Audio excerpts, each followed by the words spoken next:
Hello! Welcome to another episode of Mega Manga Monday. I am Jason Hahn, and today we are talking about Jujutsu Kaisen Chapter 186, titled Tokyo Number 2 Colony, Part 5. And we are exploding from the ending of our last chapter, which we got a pretty interesting, if I remember correctly, a flashback of Panda and his siblings, and it was all adorable and hilarious. And then big piles of blood and dismembered Panda, and him still giving snappy one-liners, to an explosive introduction by Hakari. And, we definitely saw an explosive intro by Hakari, but I'm not here to talk about it all by myself. I've got a couple buddies. We're all writers from ScreenRant.com. I happen to be a writer for the video game section, and I got a couple buddies from the comics section who specialize in writing about manga, DC, Marvel. Definitely check us out. But I'll go ahead and let them introduce themselves. Steven, how are you today, man? Hey, good. Yeah, my name is Steven, and I've been writing for the comics section of Screen Rant for a year now. Mostly writing about manga, but other stuff as well, especially Sonic. But yes, definitely excited about talking about this latest chapter of Jujutsu Kaisen. Yeah, it was a good one. I'm glad it kept the fight going, and it was a very action-heavy chapter. But how about you, Ben? Yeah, I'm Ben. I also write for Screen Rant for the comics section, mainly about manga and DC and Marvel comics. And Jujutsu Kaisen is probably my favorite of the newer sort of guard of shonen that's coming in. And this chapter, I think, really exemplified a lot of what I like about the series. So I'm excited to dive into it. Although I feel like I say for every chapter, like, this chapter really exemplified a lot of what I like about the series. Yeah, this chapter was so this series. I mean, because I think the series is really just, like, on point. Like, it's been hitting really, really satisfyingly in the last couple arcs. Which, you know what, I can... Yeah, absolutely. I feel like I can add on to that statement and totally agree. Like, with Jujutsu Kaisen, there's a lot of people who say, like, oh, the power dynamic's a little complicated whenever they're explaining how the powers work. It's just an info dump and all this. Well, this chapter took all of that and just gave you the fun parts of somebody being, like, ridiculously powerful. Like, while we were getting the last big fight that we ended a couple chapters ago of Hakari versus Bernard, like, we got Hakari's explanation sort of on how his powers work. We just didn't get to see the full payoff. And so I got to give Gege, the creator of Jujutsu Kaisen, the award or the points due there, because we got the payoff in this chapter, and the whole thing was just bam, bam, bam. It was a visual showcase, like, just seeing how powerful Hakari is when he's going full power, and also just the little, like, narrator notes, like, just helped accentuate it, and it just further shows what Gege knows what he's doing. Like, back when they were fully explaining this, we even got the character it was getting explained to saying, like, don't info dump me, I don't need all this is lame. And it's just the artist acknowledging that he knows that he's not supposed to do that, but he needed to do that to especially make this chapter pop as much as it does. Like, I loved it. It's kind of a shame, though, that, I mean, everyone has their own preferences, of course. It's just, it's something I've really appreciated about Jujutsu Kaisen. I mean, because there's so many different series that it's just, punches and kicks and flips and power beams and waha, and it's always just refreshing to get more behind the attack, like what's going on, why is this happening the way it is. Of course, you can always go the way where it's like, oh, it's good for the reader to figure things out. But I mean, with fighting, these fighting dynamics in this series, it's just something I've always really enjoyed. Just because it really does make it stand out. Just from he's just he's just punching, but he's punching for a reason. I don't know. I really appreciate that. Well, yeah, I agree, and that's something I think Jujutsu Kaisen just nails better than a lot of other shows. Is it balances it all so well. Like, and other shows, they do one cool move, and then they spend a couple pages explaining what happened in that cool move. But Gege like kind of explained all the moves of this chapter over the course of like the last couple chapters. So instead of it consistently getting exciting, then dying down, exciting again, dying down, it's just like a couple moments of being died down while other cool things are also going on. And it just, oh man, I just read this chapter a little bit ago, and so I'm still coming off of how cool it was. But Ben, how about you, man? What was some of your favorite bits of this new one? I mean, well, the big elephant in the room that we have to talk about is just the reveal of Hakari's jackpot powers. And just how broken it makes him. Like, we've been hearing, way back in Chapter 11, Gojo first mentioned Hakari as being someone who could potentially be as good as he is. Really? And Chapter 11? Yeah, no, it was way before wow. we actually met Hakari on screen, but like, it was really early in the series. And he mentioned Hakari and Yuta, and we eventually got to see Yuta in Jujutsu Kaisen 0, and then of course in the arcs following the Shibuya incident and stuff. But we only were introduced to Hakari like 30 or so chapters ago, like in person. And even then, we didn't really get to see what his abilities were exactly. So he's been sort of this mysterious figure of like, well, why did Gojo think that he could be on his level, right? And this really shows why. Because, it was the extent of his powers revealed against Charles Bernard was already, extreme enough. Like, he gets to do this sort of pachinko machine universe that like he gets to do attacks each time, and he gets a jackpot, he gets some bonus. That's pretty strong, kind of. But here it's just like, if he gets a jackpot, he's basically unkillable, and he can just recharge the domain expansion over and over again to keep doing it over and over again. Like, that is insane. And that's also going off of what you thought was going to happen. Yeah, I called it. So like, I bet we're seeing him like he still has like some like vestige of his jackpot power up, and that's exactly what happened, or what's happening, I should say. Well, at the end, it was explaining that the Private Pure Love Train theme song, "Admiring You," plays for 4 minutes and 11 seconds. So I almost wonder if he just chose like Bohemian Rhapsody or a super long song, if it would, be a longer duration. I doubt he can choose the song. It's probably all tied to the pachinko machine. Because if you think about it, like the reason why you can do this is because when you hit the jackpot on a pachinko machine, like for a certain amount of time, you get like bonuses and things like that. So by the nature of the way those games work, you're not going to have the ability to use like a super long song. 4 minutes and 11 seconds is already pretty long for that sort of thing, I think. Oh yeah, that's a pretty good song. A pretty good length of song. Yeah. But it just reminds me of we were talking a little Hunter x Hunter at the end of our last One Piece discussion. Because Hunter x Hunter is coming back. Oh my god, lots of excitement. Yeah. And Hakari's power kind of reminds me of Kite from that series. He's got nice. he's got kind of a he's got Yeah. the roulette wheel, but unfortunately Hunter x Hunter's well, I hate to. It's a pretty old series, so slight spoilers, but we never get to see Kite's most powerful jackpots, essentially. And Gege is almost just like, oh, cool. Well, I'm going to show you that immediately.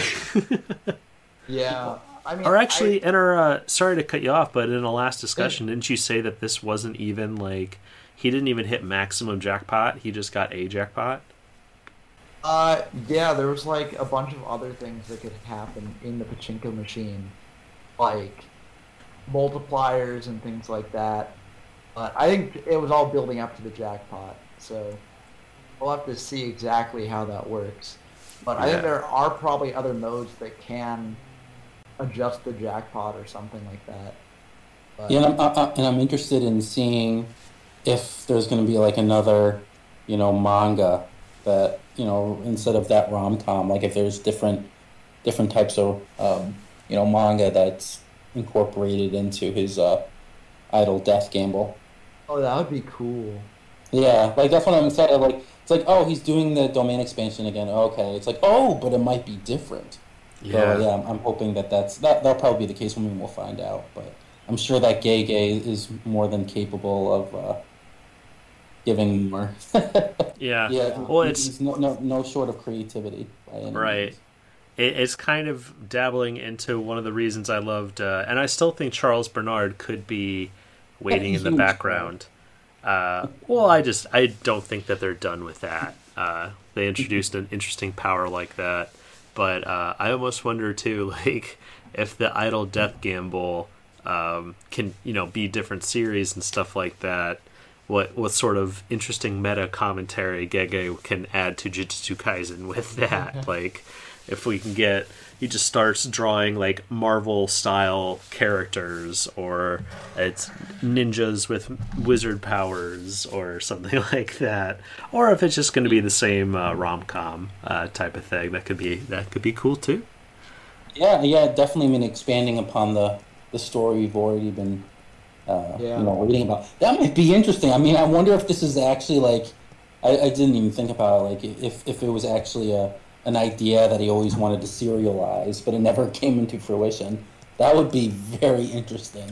If Yeah. Yeah. he's like using this as like a like a way to channel that, way to tell that story. Oh man, I just got excited over that. Yeah. That reminds me of, like the series Gintama, the Oh, yeah, mangaka. Yeah, he had an idea for like a rom com that never came to fruition, so he just sort of like inserted it into the main series as like a.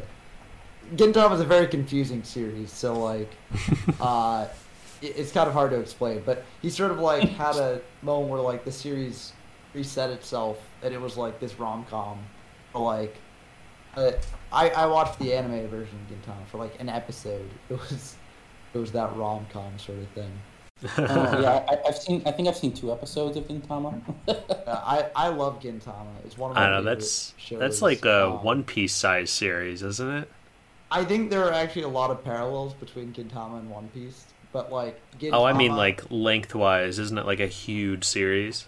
Oh, it's pretty long, yeah. Like in terms of like the chapters, it's probably like akin to One Piece in length, but like in terms of episodes, it's only like 364, I think, and some movies.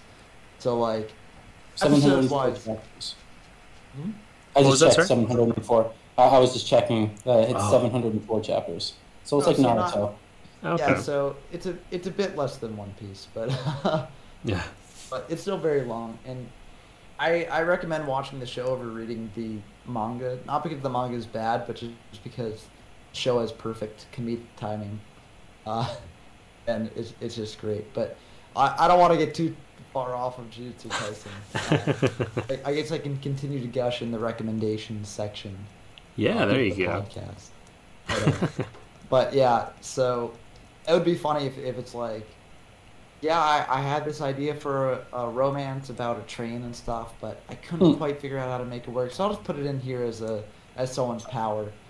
Yeah, he's That's had really that in cool. his back pocket for a long time. I like that idea.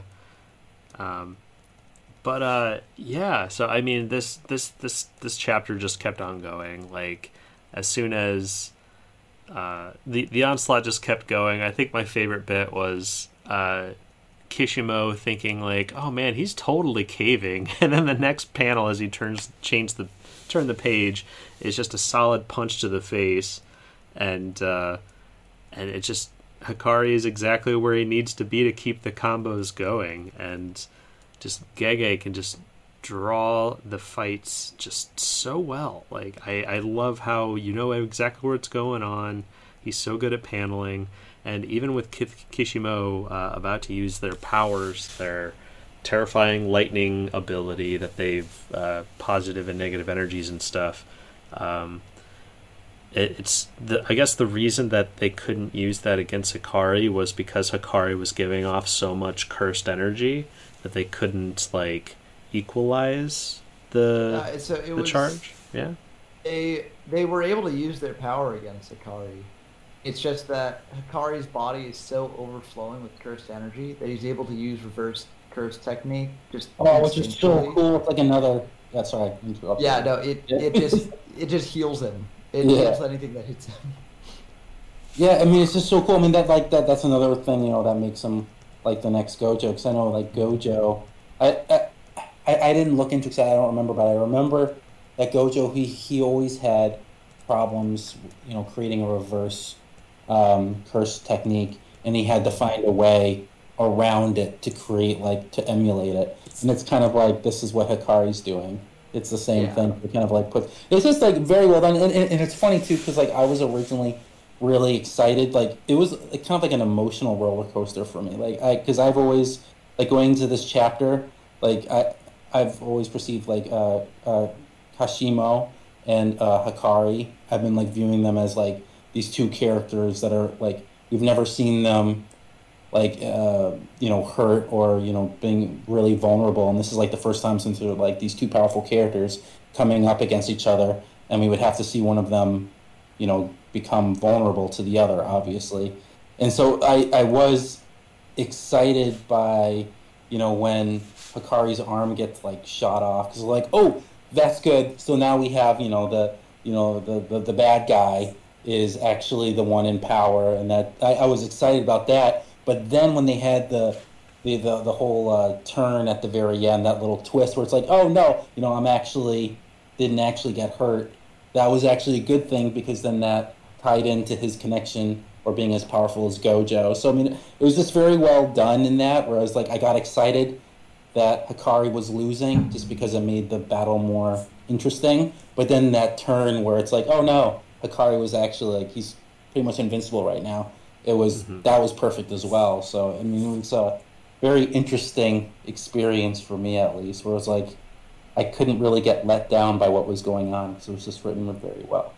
Yeah, and it sort of shows how good the fights in Jujutsu Kaisen are because they very rarely, besides just the explanation of powers, which are large info dumps, they very rarely actually like, commentate the battle like, oh, that was his biggest punch, like, and now I do this punch or whatever. It just shows it. It just uses the visual language of manga to just show the brutality of these fights. And it trusts its reader to, like, draw connections that it didn't need to point out. So, like, it's, like, Steven, you're exactly right. Like, both of those, like, both when his arm got shot off, like, that's expected for the reader to be, like, oh no! Oh well, now the fight's turning, right? Because the reader's read enough fights to know what normally happens at this point. But then when the arm grows back, it's also trusts the reader enough to like draw that connection to Gojo, and like be paying attention to all this, and like, that's just one of the reasons I love this series. Like it just trusts its reader so much. I think, despite having some of the biggest info dumps in current manga, it just trusts its reader to like buckle in and know where the roller coaster is going, kind of. Yeah, that's kind of the point I'm at too, where it's like, okay, I feel like this is a little big info dump, but it's only there to give us the signal that something really cool is about to happen. And I think kind of the same thing here. I think that Hikari's, not to go ahead and leak into what we think is going to happen next, but I think that Hikari's going to be doing this, and he might not get another huge jackpot, but enough to keep the fight going. But I think he's going to keep on pushing Kashimo until they unleash their domain expansion, because we've still only seen one of their abilities. Yeah. Well, the thing about getting the jackpot is that Hakari said Like, even though the odds are like 1 in 200 something, Hakari said, like, I've never gone over 30 with the jackpot. Yeah. So, it's actually, I mean, he must have some way to, like, manipulate the results somehow. Unless he's just insanely lucky. But, Well, I think that's how the Bernard fart ended. Was him saying, like, he uses his skill for luck. Like, so yeah, I definitely think he's, doing something to help his chances at least. Yeah, and given that, like, the only time he's really vulnerable, it's seeming like, is when he's waiting for the jackpot to happen. And even then, he's not really vulnerable because he's got extra attacks that he can do while in his domain expansion. So it's like, how do you beat this guy, right? Like, you're facing a pretty powerful sorcerer as is while he's waiting for his jackpot. And then you're facing an unkillable, like, invincible sorcerer when he's got the jackpot going. And he can just keep doing it over and over again. So, it's just insanely strong. Yeah, absolutely. And it just gets me more excited for, like, to see what Kashimo's abilities are, because obviously they have to be something that, like, oh no, that might work. Like, we have to rise to the occasion. And it kind of, the more they make Hakari cool and more badass, the more I'm like, all right, well, Kashimo is probably going to answer with something pretty crazy, to the point where I think Hakari is going to need some help. Which is going to be pretty wild, because I think that, we were especially shown in this chapter that he's essentially an invincible sorcerer as long as he's got his jackpots going. So I'm not sure what Kashimo's other abilities can be, but I definitely think we're going to be seeing them.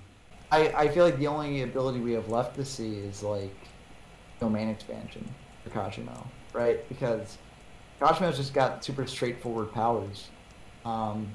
They can, like, set a positive charge or a negative charge on their enemy, and then just fire their energy at that charge to make sure it's a sure hit. So I wonder if they even have a domain expansion at all, because, like, they don't necessarily need to develop one because their attacks are always guaranteed to hit anyways. Right. So, they haven't needed to learn domain expansion because their normal ability is so powerful. Yeah. I'm very curious to see where this goes next.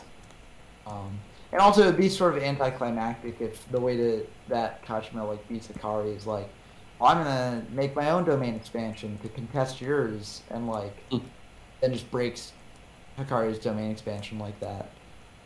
I hope that doesn't happen. Like, I mean, it seems like, before this whole culling game thing, like, it was, domain expansions were pretty rare. Like, they kind of hardly happened, but now, like, it's weird. We've been getting domain expansions, like, almost, like, every 5 chapters.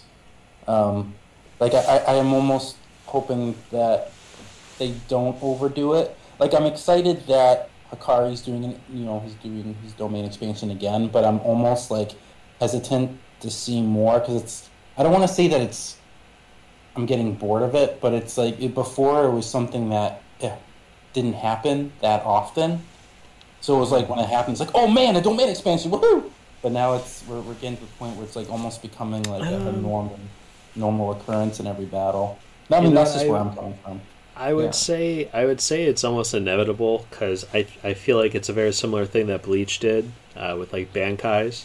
Eventually, you just start having opponents that are so strong that everyone needs to whip out their Bankais in order to even be able to stay in the fight, essentially. And we've gotten to the point of Jujutsu Kaisen where we have not only the current strongest sorcerers, but all of history's strongest sorcerers fighting in this culling game. So really, I would be surprised if we don't get more domain expansions even by the end of this arc. Really. Oh, no, go ahead, sorry.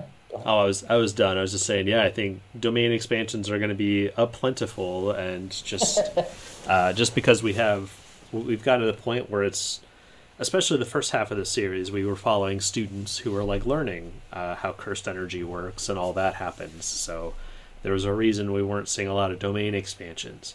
But now that we've had the time where they've grown and we're fighting like history's most powerful sorcerers, I'm going to be disappointed, honestly, because I'm expecting more domain expansions. But it's a great point for Kashimo. Their power's so ridiculous already that they might not know domain expansion because they don't need to know it. But I think we'll find out as soon as the next chapter starts, because with this domain expansion forming around them, they're either going to be like, domain expansion, what's that? Or they're going to be like, oh, he can do it too. Well, actually, I'm glad you mentioned that. It's kind of like segueing to my next thing. I remember, and I'm trying to pull it up now while we're talking, and probably no, I'm not going fast enough. But I remember when Mekamaru, right before he died, spoiler alert, when fighting Mahito, like I'm trying to remember the name of it, where he created, or he was using a version of domain expansion that was created back in the day because only curses could create domain expansions. Like there was a time when Jujutsu sorcerers could not create them on their own, so they created like these other versions of them, and that's what Mekamaru was using. I'm wondering if that's still the case now, because I mean we're seeing all these ancient sorcerers. Do they have the ability? Because I mean, I'm just trying to remember the name of it, but I remember like that back in the day they didn't, but they were able to. Yeah, the thing is, I remember like last arc, Yuta was facing off against some ancient sorcerers, and while they weren't able to successfully create the domain expansion, they were able to use the domain expansion.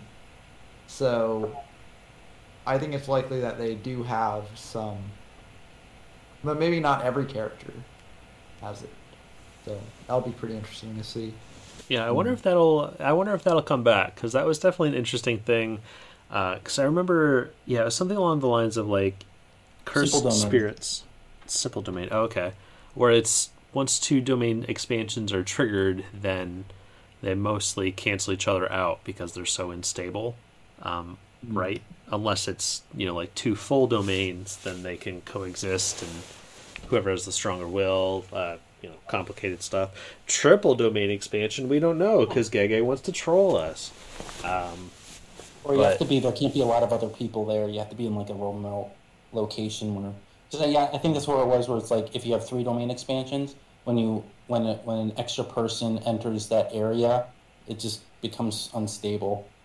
Yeah. Like Cockroach Man. Exactly. Cockroach Man, right? Yeah.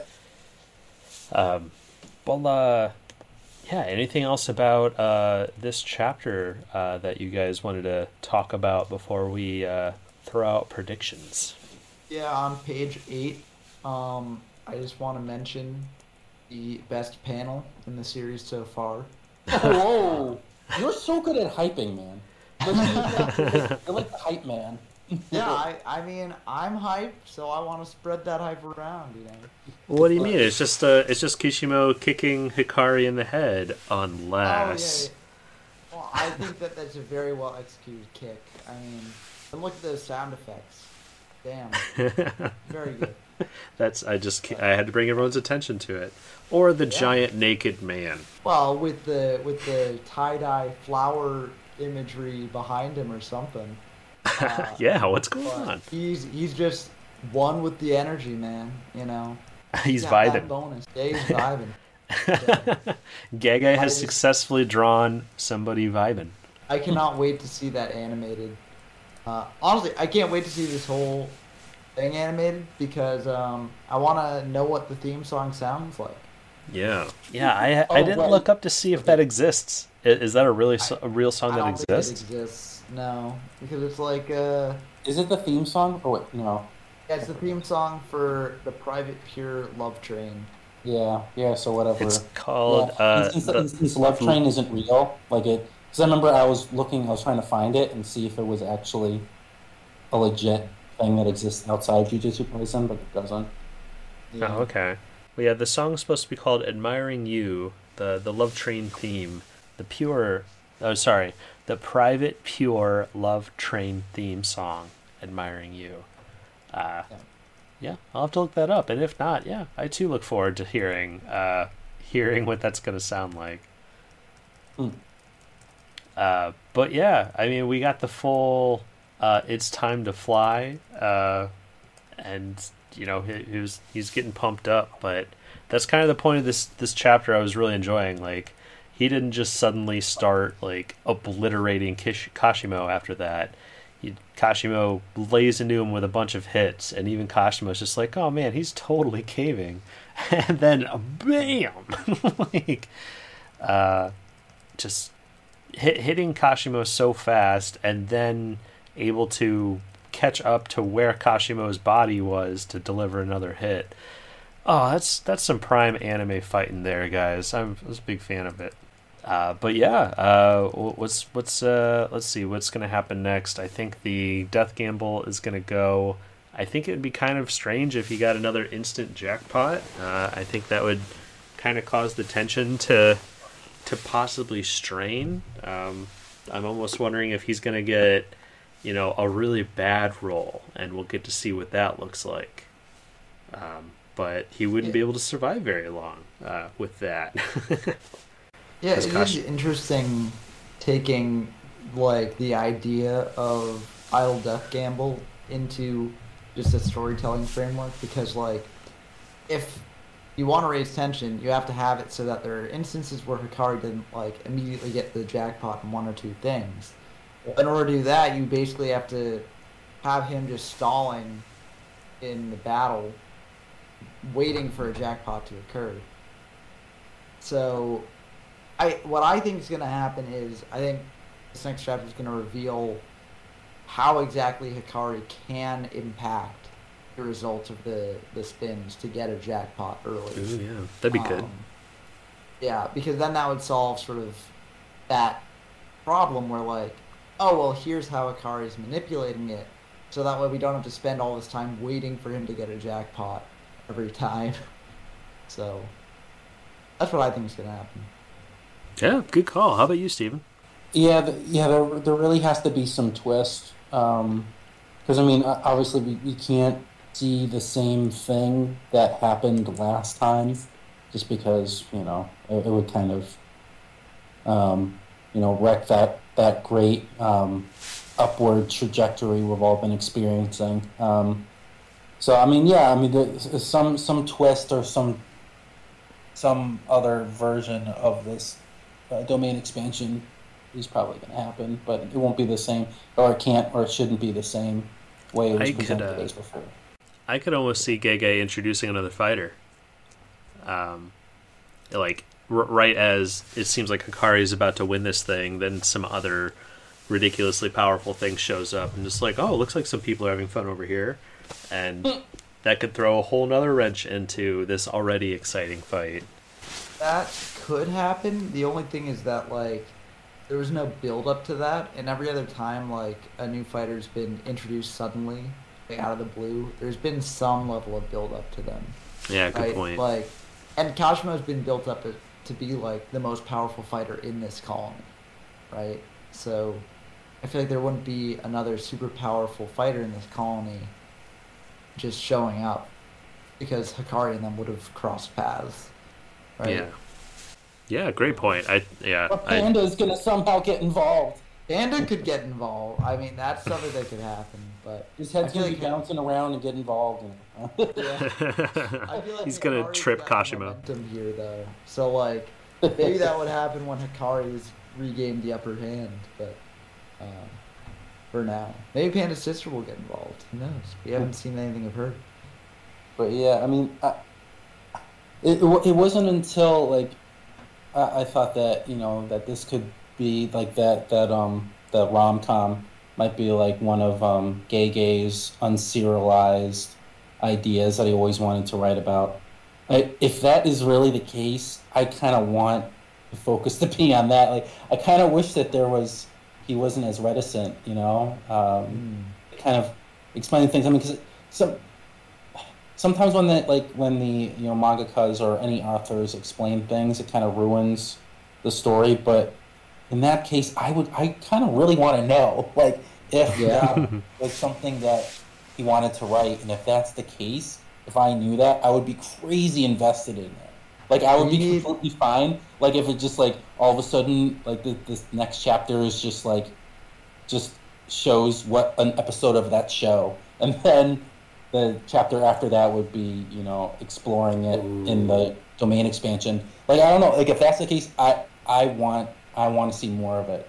Because it's just, like, it just seems like what we were saying earlier, you know, when Charles Bernard was introduced, like, it was pretty evident that, you know, Gege was just expressing, you know, like some of his own experiences with the, you know, with the whole industry. Yeah. And that makes it almost more enjoyable because it's like we're learning something more about the mangaka, you know, that we obviously care about. Like it would really add to the dynamic of the story. It's like, Gege, if this is something that you wanted to write and you're doing it this way, I'm in 100%. Yeah, that would be great. We need more private, pure love train. Yeah. Yes, and like he actually creates like a one shot shoot. I would read it. I would read that. Here's a way how you guys can have that cake and eat it too. I wonder if the next chapter could be very similar to the last chapter we had, where it starts off and it seems like it's a whole different story, but it's almost like a whole episode just on that love train, but the ending is like sad and tragic. So, and then it cuts back to the fight, and he's hurt really bad because he didn't get the jackpot. Ooh, that would be interesting. I'm not sure about the sad and tragic ending because, you know, I want those two kids to wind up together, you know, on the. Oh well, true, but we already saw that, and that's what gave him the jackpot. So, that's true. So it would make sense. Yeah. So yeah, if we follow like a bad day in that rom-com situation, and the whole chapter is just framed up to be that story, and then the last 3 pages are just cutting back to Hakari like not having the powers because he got a terrible draw or something. So is this like Gege Sophie's Choice or Sliding Doors? Like, is that what this is? I think that would be hilarious. I'm not familiar, but I'll agree with you. No, they're just like big rom movies. Well, no, they're more dramatic. No, they're more. Yeah, Sophie's Choice is. Yeah, I wouldn't necessarily call Sophie's Choice mainly a rom-com. Yeah, it's a little too dark for that. Yeah, it's like a dramatic romance. I don't know. But yeah, like they're both movies, I think like 90s, early 2000s. That were just basically one. Without saying too much, I don't want to go into the weeds, but it's basically just alternate endings based on certain choices for both movies. Okay. Well, yeah, that's kind of how I feel like his power works. I mean, depending on the ending or the roles is how favorably his powers come out. So if he gets a bad role, then the story in his domain expansion doesn't hit a successful ending. It's at least the impression I got of how his domain expansion works. Well, he gets to do it again, right? Yes. And if it fails, then he can do it again, but he would still be like in a state of weakened state, though, right? I mean, he's not really like weakened. It's just that he's like, and like I didn't mention this earlier, but like while he's waiting for the jackpot, like he still gets extra powers, right? Like he can use a ball, he can use a door, he can use a multiplier on his own cursed energy. Like he can still fight well, and he's a good fighter without, you know, the just jackpot base form flowing through him already. So you know, gotcha. he's still very hard to take down in that state. But Kashimo is also an incredibly good fighter. So if anyone could do it, it's probably Kashimo. But, yeah. You know, but like Jason, like you might have a point there. So I'm almost expecting that, like once this next domain expansion ends, just because, you know, he's riding off the high of that jackpot. So is he running on borrowed time, like borrowed power. Like as soon, like he's in this jacked up state. Like what happens when that goes away? Oh yeah, I feel like that's kind of where the chapter ended off. Was he was getting close to running out, so that's why he triggered his domain expansion again to hopefully replenish it. And yeah, that's where I think it's going to happen next. I don't think it's going to go as well as it did last time, and I'm hoping to see Kashimo, kind of press him a little bit and add some extra tension. And then yeah, either he'll get hit really bad and need some assistance, or he'll just end up triggering another one and then dominate again. I don't know, but I still think he might have an assist character waiting in the wings for when he really needs it. But we'll have to. Oh, go ahead. No, I was saying, or is Gege going to pull an Oda? Are we going to get like a really intense backstory with Kashimi? I mean, I'd be interested because it sounds like he's from, or they're from. We don't know what their gender is, but it sounds like they're from like Sukuna's time. Yeah, which is like I would love. Like I know we were talking about earlier, Jason, like saying like the really exciting thing about this, or when not just in Jujutsu, but when any series does this, when they introduce a time period that takes place long before the current events, like it just adds another dynamic to the story, and that's one of the reasons why this, like the Culling game is kind of like we're also saying again, like this is kind of like a transitional story from like leading into the whole Tegan thing and Kenjaku, that whole thing. But it's still exciting that we're getting this background, this deeper sense of story that goes well beyond the current day events. So I wouldn't mind that myself. Yeah, it's actually something that I wish My Hero Academia would go on and do. It's something that I think that they are getting set up to do with Jujutsu Kaisen here, is like explaining the origin of the powers. Because that's one thing My Hero Academia hasn't really done at all, is they're like, oh, there was one child was born a very shiny child, and since then, like everyone has, it's a large percentage of people are born with quirks, and it's like, okay, so how about more about that shiny kid? What was going on with that? And we're getting to the final arc of that series, and we still don't know jack about that shiny kid.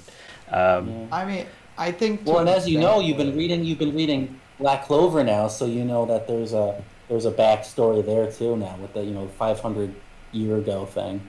Yeah. Without getting too much away. Yeah. Well, I'm so excited you're caught up. But I do think that some series, and I think Jujutsu Kaisen is one of them, where like I personally don't care about how the power originated, especially because like, oh really? We know how curses originate. Curses originate from just negative emotions of humans, right? And then cursed energy is basically just using that negative emotions, like, and channeling it through your body for certain techniques. But like I almost feel like it's like Nen in Hunter x Hunter, where like I don't really care about the origins. I just care about watching people fight with this stuff. Yeah. Really cool things. Well, that's kind of the thing about, like, I don't even know what a happy ending in this series would look like, because there's no way that they're going to be able to stop human beings from having negative emotions for the rest of time. Like, I almost feel like they need to get more into the weeds on why, like, curses manifest and how they can stop that. So I think that it is completely appropriate, and I'm hoping that they do it. Where we get kind of an explainer so it can end. You think that this series is going to have a happy ending? Relatively, for Shonen Jump. I think that they're going to deal with the most current threat. Like, they're going to seal, like, Sukuna, they're going to seal, like, Kenjaku. Like, they're going to prevent those guys from being threatening for the future. And then that will be the happy ending. Like, there will always be curses later on, but there will also always be sorcerers to counteract those curses. Like that's how I sort of view it. That's what I think the happiest ending. You're sounding more like an assistant. Wait, what are you gonna say, Steve? Oh no, like I'm kind of going like kind of like what Jason was saying. But except more morbid because I like that. I think what would be interesting is that since you can't get rid of negative feelings, but the only way you can is by creating like a really like I don't want to say like depressing like utopia type of thing where like humanity reaches that point, but it's like one of those things where you sacrifice a lot of something good just to have that positivity, if that makes sense. Like I know It's like like like other series have kind of done stuff like it, like even going back to Marvel's no DC no DC's Watchmen. Like I love mm, that original story just because it's like without going into the whole Rorschach, the new DC Rorschach series that mm. came out earlier this year, last year, I don't remember. But it was just like the fact that they had that good ending, but it was all based on a lie. And I Yeah. kind of Mm. like that whole type of twist, and that's something that Jujutsu Kaisen can do, just because like you were saying, you can't get rid of negative emotions, but if you did, it would kind of be like this dystopian type of place, and it would be interesting if that's where they go. But that's Yeah, just me there, being. there's a great short story by Ursula K. Le Guin called "The Ones Who Ooh, Walk Away from Amalos." Uh, yes, yes, I like that you yeah, brought that up. yeah, no. If anyone's never read it, highly recommend it. It's like 2 pages long, Yeah. but incredibly powerful. And basically, the whole premise of that story is like, can you have a society that is just a utopia without having suffering somewhere? I forgot And about that. I'm glad you brought that yeah, up. yeah, no, I mean, it's one of my favorite short stories just because it's so incredibly good in such a short period of time. But if you're interested in this sort of discussion that we've been having, definitely check that out. Well, My yeah, you guys. recommendations are just leading into the general podcast. Oh, it's all good. We got to be wrapped. Yeah, it kind of. I mean, you guys just shot through the stratosphere there on concept, but I was just. I mean, if you get to a point at the end of this where we did get rid of the main threats, but we still have cursed energy because the world of Jujutsu Kaisen now knows of cursed energy and monsters and stuff like Oh, that. that's So right. They do. Yeah, that's right. so I almost wonder if at the end they need to almost bleed into like the beginning of My Hero Academia and establish a symbol of peace. Um, to Or Ooh. potentially the beginning of Chainsaw Man and establish organizations that try and prevent fears of certain things or certain negative emotions. Don't Ooh bring up boy. Chainsaw Man, man. Yeah, Ooh, actually, we're gonna Stephen, be let's talk for another hour. Francesco. Let's talk for another Oh hour. yeah. We might be doing a Chainsaw Man discussion in the near future because Francesco is also he just started reading it, so Oh yeah. we might have a good amount of people who want to talk Chainsaw Man soon. So get excited for that, Mega Manga Monday fans. Hell yeah. But I think that'll about do it for our discussion on Jujutsu Kaisen Chapter 186. Unless you guys had any more final thoughts on Jujutsu Kaisen before we get into our recommendations and plugs. Yeah, actually, I have about an hour's more worth of things to say. I mean, no, no, I'm kidding. I think we All, covered all the big stuff. all right, well, if you do come up with more of those, just write them down and we'll definitely share them for our 187 discussion. The series does look like it's on break next week, so you've got plenty of time to compile those thoughts. But yeah, this has been Mega Manga Monday. I am Jason Hahn. Please check out our other episodes if you are caught up on series like One Piece, My Hero Academia, Dragon Ball Super, all kinds of stuff. Check them out. We've got all kinds of good discussions. Also, check out ScreenRant.com. We're all writers from that website. We write articles about video game news, comic news. My buddies here write with a lot of interesting articles about manga, DC, and Marvel. Some pretty cool stuff. So yeah, check that out on ScreenRant.com. And if you like my voice and the things I say, I've got another YouTube channel called Honzy and Friends. Play video games with some funny friends. We laugh. We have a good time. So check that out if you're into video games and comedy stuff. But yeah, Steven, any recommendations or plugs, man? Yeah, I just say that, we got some, bad news for Ghost Reaper Girls, mangaka. He's been struggling, Akisa Saike, I believe. I might be butchering his name, sorry. But he's been struggling for a while, for the last few months, actually. And I know the series went on hiatus for 2 months, and then he came back, and then he went on another brief hiatus.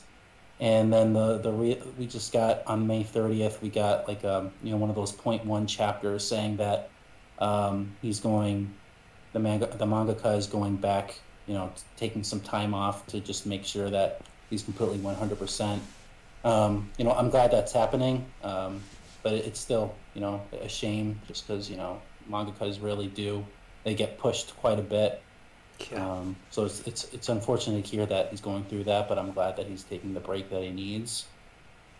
Other than that, I am excited. I think it's coming out in 2 days. Yeah, the next chapter for Blue Exorcist.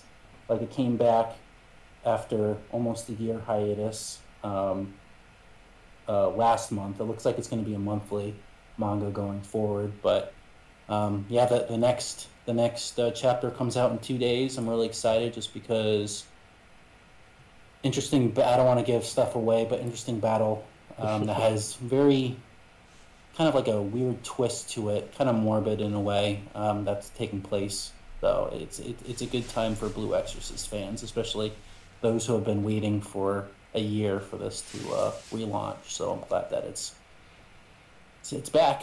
But yeah. Oh, cool. Well, those are some great suggestions. I know that those are both on the Shonen Jump app too. So we're not sponsored by Shonen Jump, but we just love what they do. So support the artists that you enjoy, and I think you can get a membership and read all the manga that you could possibly want for $2 a month. They also have a lot of free chapters on there, so definitely check it out. Just Shonen Jump. $2 per month. It's just $2 per month. I don't like spending money on stuff, but it's oh, dude, I'll do that. Yeah, $2 a month out there. Yeah, in comics, just bar none. Yeah, I honestly wish I could give them more every month, because I think it's absolutely worth it. But yeah, you could also just go to viz.com. They got the Shonen Jump on there. But again, with that $2 a month, you can access thousands of chapters. They have all of Naruto, all of Bleach, all of Dragon Ball and Z, and all of it. Just pretty much everything you can think of, it's on there. It's great. But Ben, how about you, man?